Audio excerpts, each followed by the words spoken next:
Welcome children to the second module. Okay, we are discussing about the outcomes of democracy. Very many questions crop up in our mind like, should democracy be judged by its outcomes? What outcomes can one reasonably expect? Does democracy in India really meet all the expectations of the people? Then has democracy led to the development, security and dignity for the people? Then what sustains democracy in India?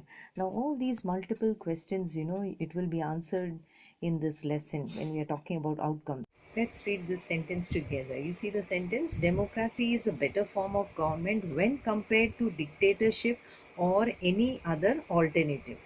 As I discussed in the first module, what are the other alternatives where you talk about, monarchy, dictatorship. So it's democracy is better. You can see these points mentioning about why we are saying democracy is better, because it promotes equality among citizens, enhances dignity of individuals, improves the quality of decision making, provides or finds a solution to various conflicts, and allows rooms to correct our mistakes. Here you see another important sentence of this lesson. What is it? Democracy is seen to be good in principles but felt to be not so good in practice. So the question arises, we accept democracy because of moral reasons or because of prudential reason?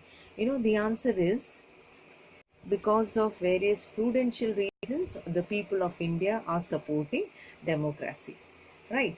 As I discussed in the first module, remember that the citizens of India are a part of the decision making process, because through elections we are electing our representatives. We might wonder if the leaders in a democracy are they efficient? Efficient in what? In their decision making and efficient in their implementation. You see here another very important sentence which says that democracy is far better. Why? Because democracy follows certain procedures. Not only that, its decision making is, it may be both more acceptable to all the people of the country, and it is much more effective. Now let me explain this word, transparency. See, democracy is always transparent.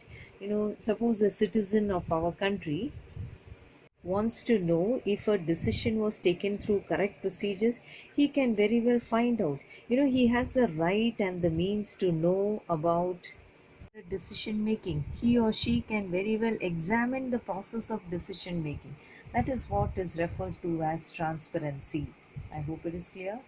Now let us focus on three important outcomes of democracy: accountable, responsive and legitimate government.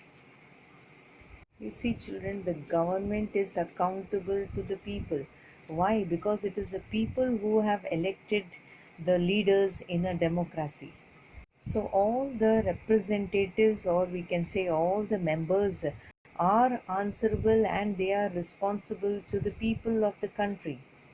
If at all the representatives are not responsible to the people, then definitely the people will not cast the vote for them in the coming elections.